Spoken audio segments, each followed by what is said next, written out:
Vamos falar sobre o dólar Tether, as stablecoins e os riscos para o preço do Bitcoin e dos criptoativos em geral. Vamos ao vídeo.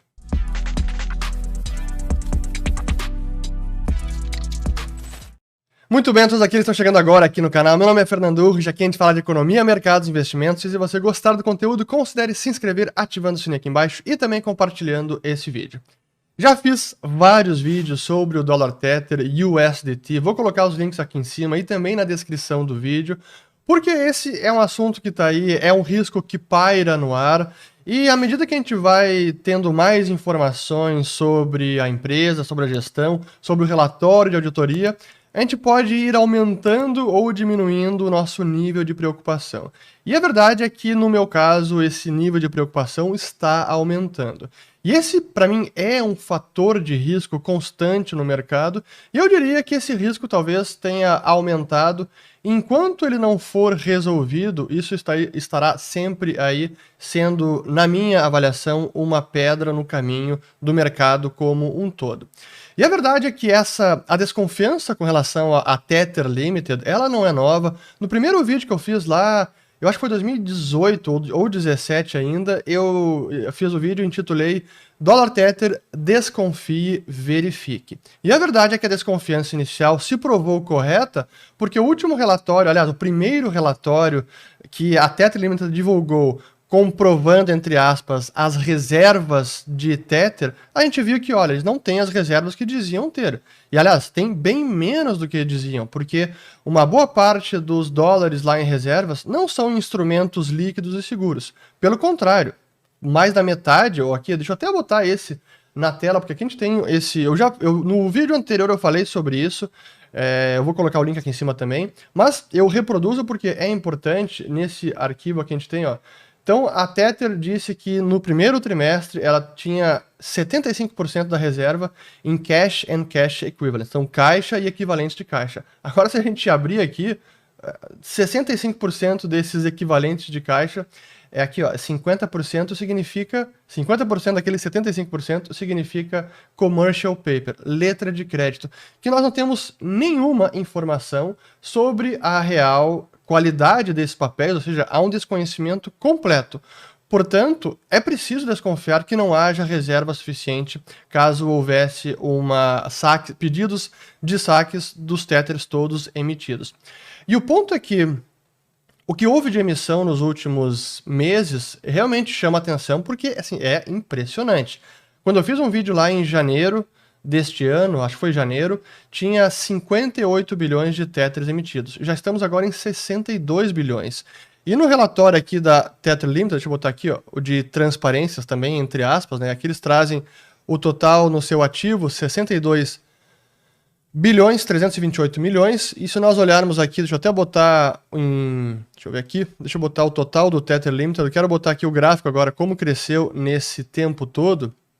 Aqui, overview, vou botar o gráfico, market cap, para mostrar como o crescimento foi muito forte agora nesse período, especialmente ali de dezembro do ano passado, estava lá em 4 bilhões e foi subindo, dezembro de 2019, aliás. E aí 2020 e 2021 foi um crescimento impressionante, e apenas aqui de outubro de 2020, estava lá em 16 bilhões, foi agora para 62 bilhões. Então a gente não pode negar que esse salto todo de Tethers emitidos tem uma influência no preço. É claro que tem. Eu sempre tenho dificuldade de entender o quanto que o rally de preço é explicado pelo Tether, que tem influência, não há a menor dúvida, mas o quanto é difícil dizer, e para mim, eu faço questão de enfatizar isso, nada na emissão de Tether, essa liquidez toda gerada pela empresa, altera os fundamentos do Bitcoin. Segue o mesmo ativo, a mesma rede, o mesmo limite de 21 milhões de unidades, mas é claro que em termos de preço, e quem entende de estrutura de mercado e como funciona a emissão dos Tethers e exchanges, é claro que pode ter uma influência, e dependendo pode ser uma influência muito relevante. E aqui me traz ao ponto de... Eu tenho lido mais artigos, procurado também aprofundar nesse tema, e escutei um podcast recente do Grant Williams, já vou reproduzir aqui um trecho apenas. E nesse podcast ele trouxe, foi uma conversa de 1 hora e tanto, que ele trouxe 2 especialistas, um deles especialista em pirâmides financeiras e o outro especialista em investigar sobre a Tether Limited, e as informações que ele traz especialmente sobre o histórico das pessoas envolvidas e episódios passados no currículo dessas pessoas, chama atenção, é até estarrecedor o que a gente vê, o currículo de cada um deles. Sócios, fundadores e diretores executivos da Tether Limited e da Bitfinex também, que são as empresas irmã. E aí, como um dos especialistas disse, olha, quando a gente vê algo que tem suspeita de fraude, se parece com fraude, anda como fraude, cheira a fraude, é bem possível que se trata de uma fraude. E o problema de fraudes financeiras e pirâmides, inclusive, e eu não estou dizendo que o Tether é uma pirâmide financeira, mas os indícios e os sinais de alerta estão aí. Não numa pirâmide tradicional, mas algo que está inflando o mercado e possivelmente emitindo o Tether sem o devido lastro, como ficou comprovado pelo último relatório. Mas o problema, então, voltando, de quem analisa e investiga a pirâmide financeira, é que muitas vezes não é fácil comprovar com certeza que se trata de uma pirâmide. Como também é difícil comprovar o contrário, que não se trata de uma pirâmide. E elas podem durar muitos anos, talvez décadas, como foi o caso do Bernie Madoff, que foi apenas colapsar durante a crise de 2008, e é uma pirâmide que teve talvez 2 ou 3 décadas de vida. E era difícil, apesar de vários indícios, vários alertas, inclusive teve um informante que denunciou a CVM americana, que é a SEC, e eles investigaram e mesmo assim não conseguiram provar e acabar derrubando, fazendo desmoronar o Bernie Madoff. Mas enfim, o ponto é que esse fator de risco do dólar Tether pode permanecer no ar por muito tempo e para mim isso vai ser um problema constante e é uma preocupação que às vezes pode ser maior ou menor e eu não queria deixar de mencionar isso aqui no canal porque como eu já falei bastante sobre o Tether, antigamente, nos outros vídeos talvez até com menos preocupação e agora eu diria que a minha preocupação aumentou, então eu queria deixar essa mensagem. Mas deixa eu botar agora aqui na tela, vamos lá, eu quero botar esse pequeno trecho aqui do podcast do Grant Williams, e aí depois volta para mim. Ele não é legendado nem dublado, mas é 1 minuto apenas, depois eu traduzo. Então, vamos lá. Go back to what I said a minute ago. When the bull market started, this bull market started, and Bitcoin had a 200 billion market cap, give or take. I've read extensively on this, and people seem to think that the free float of Bitcoin is somewhere between 10 and 20%, i.e., that which is not being hodled, all right? So let's be generous. Let's say it's 20%. If you have a $200 billion market cap as of last fall, it would stand to reason that the free float is only 40 billion. If then all of a sudden someone is making up counterfeit coins, let's go to these tethers, and you know, it's like let's say Bennett and I wanted to corner the market and jam the price of Bitcoin up. So we just counterfeit all this stuff. We counterfeit, 60 billion or some large portion of 60 billion. I mean, Grant, you're enough of a financial market operator. If I tell you we have a $60 billion buy order to go into a market which only has a $40 billion free float, $50 in double jeopardy, how high does the price go? Então aqui a gente tem esse trecho, né? E o que ele falou ali? O seguinte, ele fez um exercício, né? Pegando o market cap do Bitcoin do ano passado, lá o segundo semestre, que estava em torno de 200 bilhões de dólares. Mas que, segundo as estimativas, apenas 20%, entre 15% e 20% do estoque total de Bitcoins que estão circulando ou que estão disponíveis para negociação. O chamado float é o equivalente no mercado de ações, quando as ações estão sendo negociadas em bolsa. Então, se nós pegarmos 20%, sendo generoso, estou reproduzindo o que ele falou, sendo generoso, 20% desses 200 bilhões seria lá os seus 40 bilhões de dólares. Agora imaginar que a gente tem uma entidade como a Tether capaz de criar 62 bilhões, saiu lá de 14 bilhões para 62 bilhões de dólares, será que toda essa emissão de Tethers e toda essa liquidez criada potencialmente artificialmente não pode inflar o mercado de 40 bilhões de dólares? É claro que pode, então esse é o argumento dele, e eu não tenho como discordar, tem esse potencial. De novo eu digo, o quanto que isso influenciou, eu não tenho essa certeza, mas que tem impacto, tem impacto. E é por isso que é um fator de risco constante. E o ponto que eu quero trazer aqui é, como é que seria um eventual colapso do Tether? Se essa empresa desmoronasse e tudo viesse abaixo, como é que isso se daria na prática e quais seriam os eventos caso isso ocorresse? Uma das formas que a gente pode entender ou de verificar é talvez seria um dos primeiros movimentos, seria o próprio descolamento da paridade 1 para 1 com o dólar Tether. Ou seja, houve uma perda da paridade, é uma stablecoin, então $1 Tether significa $1, mas se houver uma desconfiança, como já houve no passado, pode haver um descolamento dessa paridade, como eu coloco aqui, ó, que teve lá em 2015, teve um descolamento, chegou a 0,60, então cada Tether era negociado apenas por metade de $1. Em outros momentos também, aqui em 2017 também teve 0,93, e depois tem tido uma relativa estabilidade com relação à paridade. Então esse pode ser um primeiro movimento, uma perda de paridade por maior desconfiança. Mas o risco do Tether é que as pessoas comuns, o varejo, quem tem um dólar Tether, não vai lá e compra, resgata a Tether direto da empresa. Normalmente tem Tether em alguma exchange, e essas exchanges que utilizam o par Tether são os principais credores da Tether Limited, como por exemplo é o caso da Binance ou qualquer outra que depende basicamente do USDT. E por isso que eu digo que eu não fico nada confortável em utilizar e manter dinheiro em dólar Tether e em exchange que tem dólar Tether, por conta desse problema que para mim é um risco enorme. Então eu sempre faço questão de frisar que eu sou comprado em BTC, é claro, mas não ficaria comprado no USDT e não ficaria com dinheiro em exchanges que dependem de USDT. Porque se vier um movimento de desconfiança, o que vai fazer?